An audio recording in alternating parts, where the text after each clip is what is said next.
નમસ્કાર નમસ્કાર નમસ્કાર વિદ્યાર્થી મિત્રો, સ્વાગત છે તમારું જ્ઞાન વિદ્યાપીઠ યુટ્યુબ ચેનલની અંદર. હું છું તમારો ગણિતનો શિક્ષક કેટી સર અને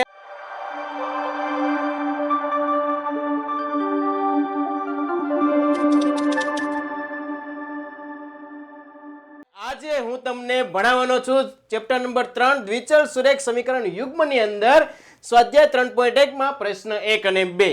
તો વિદ્યાર્થી મિત્રો, સૌપ્રથમ તો જે વિદ્યાર્થી મિત્રો જોડાયેલા છે તે આ યુટ્યુબ લેક્ચરની અંદર વિડીયો લાઈક કરો, શેર કરો અને સબસ્ક્રાઇબ કરો. જે હજુ સુધી સબસ્ક્રાઇબ નથી કર્યું એ વિદ્યાર્થી મિત્રો ફટાફટ સબસ્ક્રાઇબ કરો અને એકદમ સરળ રીતે હું તમને સમજાવવાનો છું. જોઈ લો વિદ્યાર્થી મિત્રો, આ જે અહીંયા અને નોટબુક અને પેન સાથે રાખજો.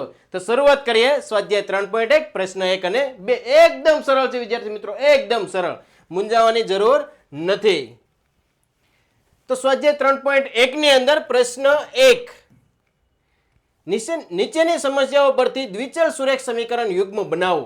તમને એક સમીકરણ આપેલું હોય, બરોબર, એ દ્વિચલ સુરેખ સમીકરણ યુગ્મ બનાવવાનું છે. એક રકમ પરથી એક કોયડો આપેલો છે, એના પરથી તમારે સમીકરણ બનાવવાનું છે. ને સમીકરણ કઈ રીતે બને એકદમ સરળ રીતે સમજાવું છું, ધ્યાન આપતા રહો. અહીંયા કે ધોરણ x એટલે ધોરણ 10 ના 10 વિદ્યાર્થીઓ, ધોરણ 10 ના 10 વિદ્યાર્થીઓ ગણિતના કોયડાની સ્પર્ધામાં ભાગ લે છે.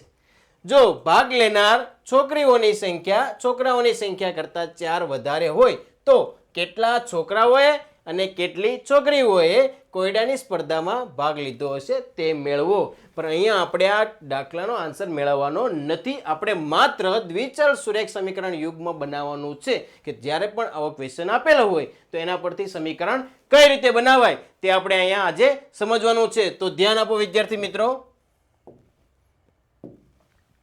શરૂઆત કરીએ કે સૌ પ્રથમ તો તમારે ક્વેશ્ચનમાં હાવ છેલ્લે પહોંચી જવાનું, લાસ્ટ. શું મેળવવાનું છે સમજો. ક્યાં પહોંચી જવાનું છે? લાસ્ટમાં. કે કેટલા છોકરાઓએ અને કેટલી છોકરીઓએ કોયડાની સ્પર્ધામાં ભાગ લીધો છે જે આપણને ખબર નથી. તો ધારી લઈએ કે ધારો કે છોકરાઓની સંખ્યા x અને છોકરીઓની સંખ્યા y છે. સૌપ્રથમ ધારી લેવાનું.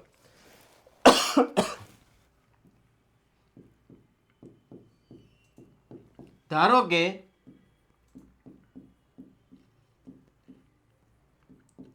છોકરાઓની સંખ્યા x અને છોકરીઓની સંખ્યા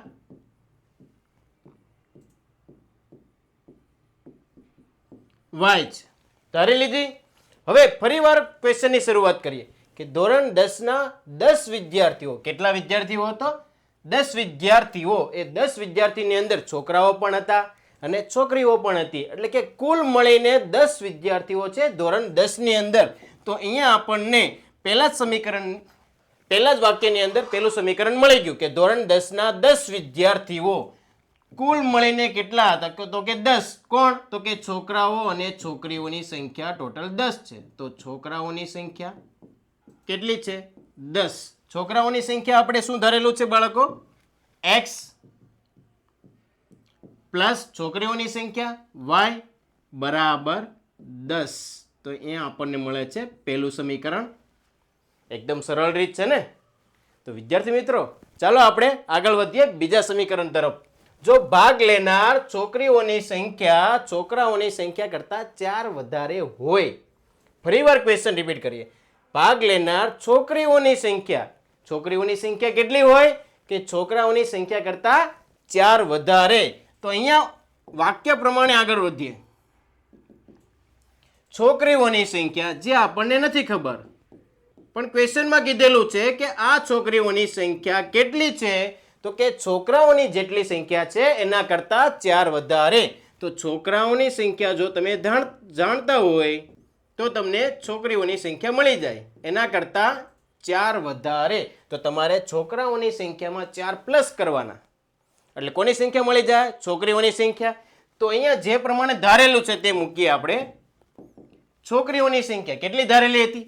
y બરાબર છોકરાઓની સંખ્યા x પ્લસ 4. હજુ આપણને દ્વિચલ સુરેખ સમીકરણ યુગ્મ મળ્યું નથી. અને પ્રમાણિત સ્વરૂપમાં ફેરવીએ, આગળ વધીએ. વાયને જમણી તરફ લઈ જઈએ અને 4ને ડાબી તરફ, તો અહીંયા કેટલા આવશે? -4 +4 ડાબી તરફ જાય -4 બરાબર x, y પ્લસ છે જમણી તરફ જાય તો -y. તો આ સમીકરણને આ રીતે લખી શકાય, x - y બરાબર -4, સમીકરણ નંબર 2. તો આ છે વિદ્યાર્થી મિત્રો દ્વિચલ સુરેખ સમીકરણ યુગ્મ. અને જો તમારે આ 10 અને આ -4 જે અચળ સંખ્યા છે એને ડાબી તરફ લઈ જવી હોય તો પણ ચાલે. તો ડાબી તરફ લખવું હોય તો આ +10 ને ડાબી તરફ લઈ જાઓ, -10 -4 ને ડાબી તરફ લઈ જાઓ +4. તો આ છે દ્વિચલ સુરેખ સમીકરણ યુગ્મ. જો આમાં જ સમજ ના પડી હોય તો વિદ્યાર્થી મિત્રો હજુ એક એક્ઝામ્પલ લઈએ. હજુ એક એક્ઝામ્પલ એકદમ સિમ્પલ જે તમારે પણ ઉપયોગમાં આવે છે કે 5 પેન્સિલ અને 7 પેનની કુલ કિંમત ₹50. 5 પેન્સિલ અને 7 પેન તમે ખરીદવા જાઓ છો, કુલ કિંમત કેટલી છે? તો કે ₹50. અને તે જ કિંમત વાળી 7 પેન્સિલ તથા 5 પેનની કુલ કિંમત ₹46 છે. તો એક પેન્સિલ અને એક પેનની કિંમત શોધો. તમને પેન્સિલ અને પેનની કિંમત ખબર નથી પણ કુલ કિંમત ખબર છે કે ₹50 5 પેન્સિલ અને 7 પેન લીધેલી છે, જ્યારે ₹46 7 પેન્સિલ અને 5 પેન ખરીદી છે. તો પેન્સિલ અને પેનની કિંમત કેટલી જે આપણને ખબર નથી. તો શું કરવાનું? તો જે ખબર નથી એ જ વસ્તુ આપણે ધારી લેવાની છે. તો ધારી લઈએ કે ધારો કે એક પેન્સિલની કિંમત ₹x અને એક પેનની કિંમત ₹y છે. પેન્સિલ અને પેનની કિંમત ધારી લીધી. હવે આગળ વધીએ, ફરીવાર ક્વેશ્ચન તરફ જઈએ કે 5 પેન્સિલ અને પેન કેટલી લીધેલી છે? 7. કુલ કિંમત એટલે પ્લસ કેટલા ચૂકવ્યા? ₹50. કેટલા ચૂકવ્યા? 50. 5 પેન્સિલને શેના વડે ધારેલું છે? x પ્લસ 7 પેનની કિંમત તો કે y બરાબર 50. આ છે સમીકરણ નંબર 1. એકદમ સરળ છે ને? તો આ બીજું સમીકરણ તમે જાતે પણ મેળવી શકો છો, કોઈ ફેરફાર નથી, માત્ર પેન્સિલની સંખ્યા વધારી દીધેલી છે અને પેનની કિંમત પેનની સંખ્યા ઓછી કરેલી છે. 7 પેન્સિલ અને 5 પેન કુલ કિંમત એટલે પ્લસ કેટલી ચૂકવેલી છે? ₹46. તો જે ધારેલું છે મૂકો, પેન્સિલની કિંમત છે x પ્લસ પેનની કિંમત છે y બરાબર 46, સમીકરણ નંબર 2. તો આ રીતે મળે છે દ્વિચલ સુરેખ સમીકરણ યુગ્મ. જ્યારે આ તમને સમીકરણ મેળવતા આવડી ગયું ને બાળકો, તો એકદમ સરળ છે આગળની રીત. ને આગળની રીત હું તમને નેક્સ્ટ વિડીયો લેક્ચરમાં સમજાવીશ. એ પહેલાં આપણે હજુ થિયરી જે છે, થિયરિકલ જે 1 ગુણમાં પૂછાય એવા પ્રશ્ન એ જો સમજાવવાના બાકી છે. તો આગળ જઈએ. ને વિદ્યાર્થી મિત્રો આ જ રીતે જો સરળમાં સરળ મેથ્સ જે શીખવું હોય તો આ જ્ઞાન વિદ્યાપીઠ યુટ્યુબ ચેનલને લાઈક કરો, શેર કરો અને સબસ્ક્રાઇબ કરો કે જેથી ધોરણ 6 થી ધોરણ 12 સુધીના જે વિડીયો લેક્ચર છે તમામ વિષયના જે જ્ઞાન વિદ્યાપીઠ યુટ્યુબ ચેનલની અંદર ઉપલબ્ધ છે. અને આવનારા દિવસોની અંદર લાઈવ લેક્ચર પણ સ્ટાર્ટ થવાના છે. તો વિદ્યાર્થી મિત્રો ફટાફટ જ્ઞાન વિદ્યાપીઠ યુટ્યુબ ચેનલ સાથે જોઈન થઈ જાઓ, લાઈક કરો, તમારા મિત્રો સાથે શેર કરો અને હજુ સુધી જે વિદ્યાર્થી મિત્રોએ સબસ્ક્રાઇબ નથી કર્યું તો સબસ્ક્રાઇબ કરો અને અહીંયા ખૂણામાં આઈ બટન ઉપર આપેલું ત્યાં ક્લિક કરો જેથી આગળના વિડીયો લેક્ચરની લિંક પણ તમને સરળતાથી મળી રહે. તો ફટાફટ વિદ્યાર્થી મિત્રો જ્ઞાન વિદ્યાપીઠ યુટ્યુબ ચેનલને સબસ્ક્રાઇબ કરો. ફટાફટ લાઈવ લેક્ચર ચાલુ થવાના છે અને તમારા ગુણમાં પણ 100% વધારો આવશે. તો આગળ જઈએ પ્રશ્ન 2 તરફ કે નીચેના સુરેખ સમીકરણ યુગ્મથી બનતી રેખાઓ એક બિંદુમાં છેદે, સમાંતર છે અથવા સંપાતી છે તેમ શેના પરથી મેળવવાનું છે? તો કે A1/A2, B1/B2 અને C1/C2 ગુણોત્તરની તુલના કરીને નક્કી કરવાની છે. આ ત્રણેય ગુણોત્તર કઈ રીતે મેળવવા જે આગળના વિડીયો લેક્ચરની અંદર સમજાવેલ છે. તો જે ભાગ 1 છે તે વિડીયો લેક્ચર હજુ સુધી જે વિદ્યાર્થી મિત્રો જોયેલો નથી તો એકવાર ત્યાં નજર મારી દેજો જેથી થિયરી જે છે એ તમને સ્પષ્ટ થઈ જાય અને આ લેક્ચરની અંદર જે પણ શીખવાડવામાં આવે છે તે તમને સરળતાથી સમજ પડી જાય. ઓકે, તો એક્ઝામ્પલ જોઈએ. અહીંયા 3 એક્ઝામ્પલ આપેલા છે. 2 એક્ઝામ્પલ હું પોતે જાતે જ કરીશ અને તમને સરળતાથી સમજાવીશ, અને ત્રીજો જે એક્ઝામ્પલ છે તે તમારે નોટબુકની અંદર ગણવાનો છે, જેથી તમને પણ ખ્યાલ આવી જાય કે આમાં તમને સમજ પડી છે કે નહીં. ઓકે, તો પહેલો પ્રશ્ન સ્ટાર્ટ કરીએ. તો સૌપ્રથમ વિદ્યાર્થી મિત્રો શું કરવાનું છે, તો બંને સમીકરણ દ્વિચલ સુરેખ સમીકરણના પ્રમાણિત સ્વરૂપે ગોઠવેલા છે કે નહીં એ ચેક કરો. એટલે કે અચળ પદ જમણી તરફ હોય તો ડાબી તરફ લઈ જાઓ. સૌપ્રથમ પહેલું પદ જે છે x વાળું એ પહેલા ક્રમે હોવું જોઈએ, પછી y વાળું અને પછી અચળ પદ. આ રીતે છે કે નહીં એ ચેક કરો. છે તો હવે પછી a1 ના છેદમાં a2. a એટલે કોનો સહગુણક છે, તો કે x નો સહગુણક, એ યાદ રાખજો. b એટલે તો કે y નો સહગુણક. c એટલે અચળ પદ. આ 1 છે એ પહેલા સમીકરણમાંથી લેવાનું, અને જ્યાં 2 છે એ બીજા સમીકરણમાંથી પસંદ કરવાનું. ઓકે, તો પહેલા ગુણોત્તર મેળવીએ. a1 ના છેદમાં a2. a1 તો કે 5, a2 7, તો 5 ના છેદમાં 7. જો વિદ્યાર્થી મિત્રો ભાગ ઉડતા હોય તો ઉડાડવાના છે, ભાગ નથી ઉડતા તો એમને રહેવા દો, એમાં કોઈ ફેરફાર કરવાની જરૂર નથી. બીજું b1 ના છેદમાં b2. b1 -4, b એટલે y નો સહગુણક, 1 એટલે પહેલા સમીકરણમાંથી. b2 +6 એટલે માત્ર 6 મૂકી શકાય. ભાગ ઉડે છે તો કે હા, 2 દુ 4 અને 2 તેરી 6, 2 2 ઉડી ગયા તો કેટલા વધે, -2 ના છેદમાં 3. જો વિદ્યાર્થી મિત્રો a1 ના છેદમાં a2 ની કિંમત મળે છે 5 ના છેદમાં 7 અને b1 ના છેદમાં b2 ની કિંમત મળે છે -2 ના છેદમાં 3. તો આ બંનેના આન્સર અલગ અલગ છે.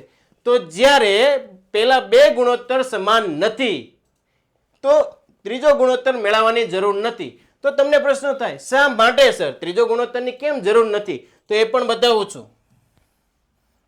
તો અહીંયા જોવો, આ કોષ્ટક આપણે પહેલા વિડીયો લેક્ચરની અંદર સમજાવેલ છે કે ગુણોત્તરની સરખામણી કે જ્યારે પહેલા બે ગુણોત્તર સમાન નથી તો ત્યારે એમની આલેખાત્મક સ્વરૂપ કેવું મળે છે, તો કે છેદતી રેખા. જ્યારે આપણે અહીંયા એ જ જોવાનું છે કે રેખાઓ એક બિંદુમાં છેદે છે એટલે કે છેદતી છે કે નહીં, અથવા સમાંતર છે કે નહીં, અથવા સંપાતી છે કે નહીં, તે આપણે આ ગુણોત્તરની સરખામણી કરીને ચેક કરવાનું છે. તો અહીંયા પહેલા બે ગુણોત્તર સમાન નથી તો આમાં આન્સર શું આવશે, તો અહીંયા દર્શાવીએ પહેલા કે a1 ના છેદમાં a2 is not equal to b1 ના છેદમાં b2. એટલે કે પહેલા બે ગુણોત્તર સમાન નથી તો આની રેખાઓ કેવી મળશે, તો કે છેદતી રેખાઓ. કેવી મળશે, છેદતી રેખાઓ, એટલે કે એક બિંદુમાં છેદે.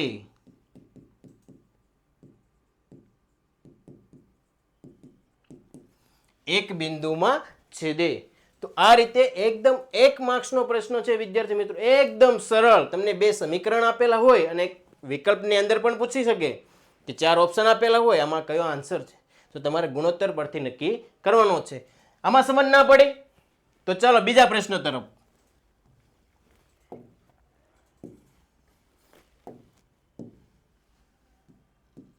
ચાલો આની અંદર a1 ના છેદમાં a2 ગુણોત્તર સરખાવીએ.